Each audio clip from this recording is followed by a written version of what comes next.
Let's keep the conversation going with Ali Al-Faneh. He's a senior fellow at the Arab Gulf States Institute. He comes to us live from Copenhagen, Denmark. Ali, it's wonderful to have you back with us again. Thank you for your time. Good to be with you. Let's start off on this looming blockade and get your assessment. Per U.S. Central Command, this maritime blockade will apply only to traffic that's entering or exiting ports in Iran. All other vessels, according to them, will be able to pass freely, according to CENTCOM. If that's the case, do you still see this further destabilizing oil markets? We're already seeing them going beyond $100 a barrel again today. I wish that the president had listened to the advice of Vice President Vance. The vice president engaged in extremely important negotiations with the strongman of Iran, Parliamentary Speaker Qalibaf.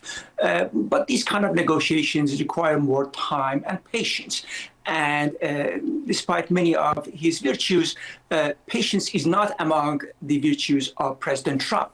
Now we are in a situation where Iran believes it can endure the blockade.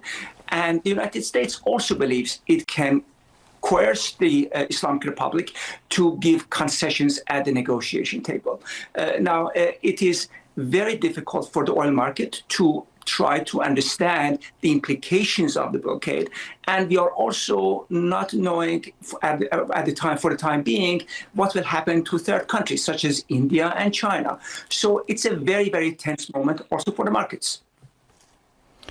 The closure of the strait, it was pretty much the result of the war, not one of the actual initial causes of the war. Do you think that it's now evolved into pretty much a focus of any potential further conversations or talks that may happen?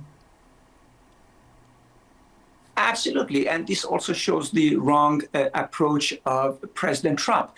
He initially had only the nuclear problem with the Islamic Republic. Now there's also the issue of the Strait of Hormuz, and very soon the United States will also be dealing with third countries such as China and India. Had the president chosen the approach of Vice President Vance and not entangled the United States in another forever war in the Middle East, this situation could of course have been avoided. But I also still believe that there is a chance, perhaps small, but there is a chance for continued negotiations between the prudent and patriotic Vice President Vance and pragmatic Mr. Qalibaf of the Islamic Republic.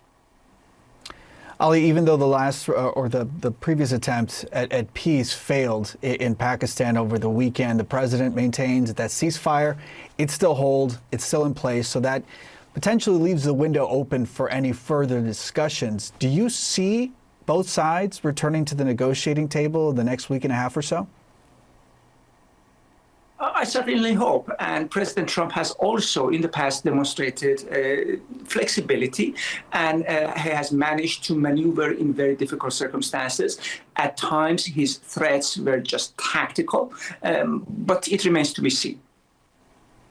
What do you see as the next potential move here? I mean, in about 10 hours, a little under 10 hours, according to the White House, that blockade will be in place.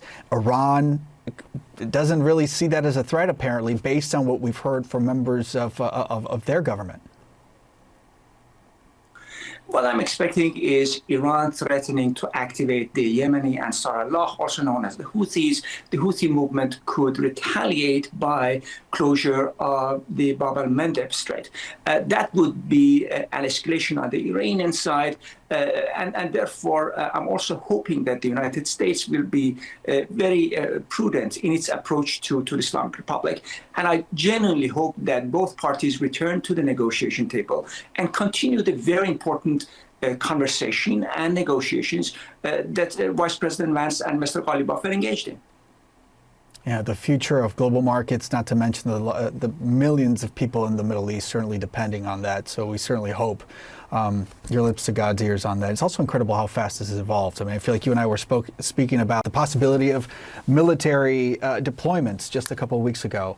And here we are hoping for further diplomatic talks. Ali Al-Faneh, as always, really appreciate your time. Thank you for joining us.